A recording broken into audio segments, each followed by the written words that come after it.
Halo teman-teman, dengan aku Innova Melisa. Hari ini aku mau sharing tips dan cara mengatur keuangan rumah tangga. Dulu aku sering bingung, uangku pada lari kemana. Dari penghasilan aku 1 juta, naik 3 juta, naik 5 juta, sampai punya usaha sendiri. Aku harusnya kan semakin banyak yang bisa aku kumpulin. Tapi seringkali aku tuh mau beli barang yang benar-benar aku perluin, udah nggak ada uangnya. Sejalannya waktu, aku jadi sadar kalau cara aku ngatur keuangan lah yang menjadi masalah, bukan karena penghasilanku yang kurang. Sejalannya waktu lagi, aku makin menyadari bahwa semakin dewasa seorang, apalagi udah tinggal sendiri, gak nebeng orang tua, terus udah nikah, apalagi udah punya anak, ngatur keuangan sangat penting. Sebagai contoh begini, kita nggak mungkin kan kita nggak kasih anak kita susu kalau dia udah lapar, karena kita nggak punya uang lagi, misalnya gitu. Atau nggak mungkin juga kita nggak bayar listrik, nggak mungkin juga kita nggak bayar air, dan kita nggak mandi karena nggak punya uang lagi untuk bayar listrik atau bayar air. Supaya keuangan teratur dengan baik, aku pakai metode budgeting dan juga pencatatan. Budgeting itu ada bagian-bagiannya gitu untuk masing-masing pengeluaran. Kalau aku pakai metode 50, 20, 20, dan 10. Maksudnya adalah 50% itu untuk kebutuhan sehari-hari, kayak makanan, listrik, terus internet, air, itu masuk ke situ. Kemudian 20% aku pakai untuk bersenang-senang. Misalnya aku mau kulineran, aku mau jalan-jalan, beli baju, beli mainan, itu dari situ. Main anak-anak ya pastinya.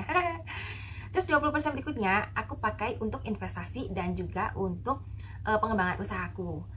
Bisa ke reksadana, bisa juga untuk misalnya beli tools untuk pekerjaan, untuk nambahin barang, misalnya seperti itu. Yang 10% itu apa? 10% itu untuk persembahan, untuk sosial, seperti itu. Jadi masing-masing itu udah ada budgetnya, disesuaikan dengan penghasilan kita.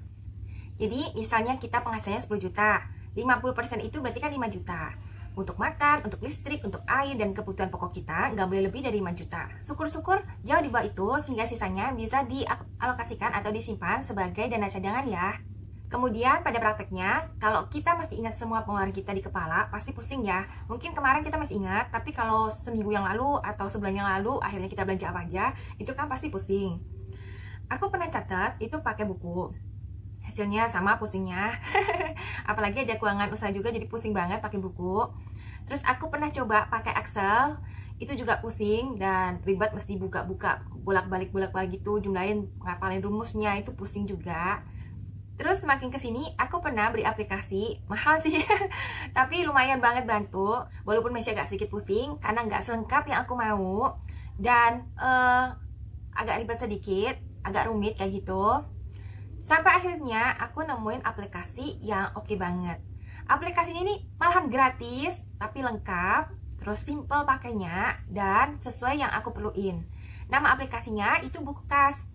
Aku tunjukin ya gimana sih cara pakainya dan apa aja fiturnya, sehingga bantu banget aku untuk ngatur keuangan bulanan sekaligus untuk ngatur dan nyatat keuangan usaha. Yuk aku tunjukin langsung ya.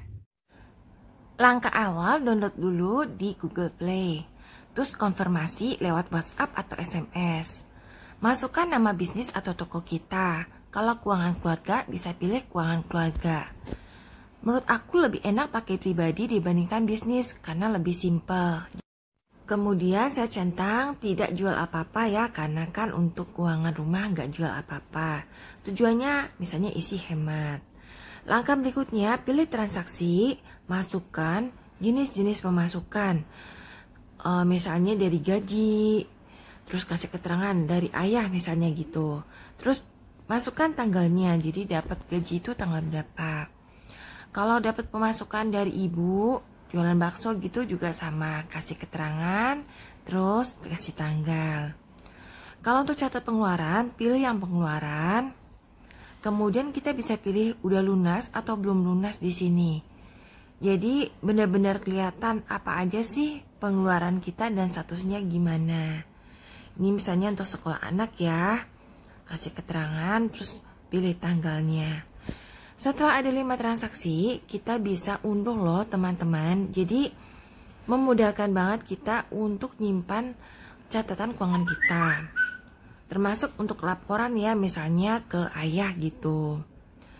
Untuk catat hutang juga bisa, kita pilih yang hutang piutang. Kalau kita ngasih hutang, kita klik yang memberi.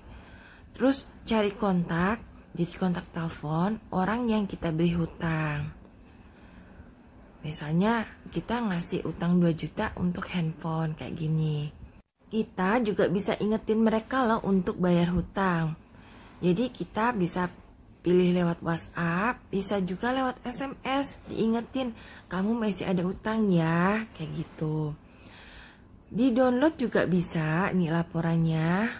Kalau dia udah bayar, klik lunas aja, nanti statusnya akan berubah. Gini. Klik menerima untuk mencatat hutang kita. Masukin jumlahnya, kasih keterangan jenis hutangnya, hutang apa, pilih tanggal menerimanya, dan kita bisa ambil foto notanya ya teman-teman di sini.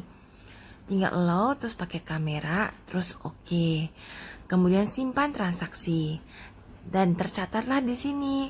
Jadi dari orang yang sama kita bisa catatin semua hutang piutang dari minggu lalu, bulan lalu, semuanya itu ada. Misalnya kita mau ingetin kalau aku masih punya hutang, kirim ke WhatsApp-nya juga bisa. Download pakai PDF laporannya juga bisa. Jadi lengkap banget teman-teman di sini, oke banget. Kalau misalnya Messi mau tambah hutang juga tinggal dipilih aja dan dimasukin, nanti update sendiri. Oke teman-teman, sekian sharing aku hari ini. Semoga bisa diambil manfaatnya ya. Jika ada pertanyaan, kritik atau saran, boleh tuliskan di kolom komentar. Sampai ketemu lagi. Dah.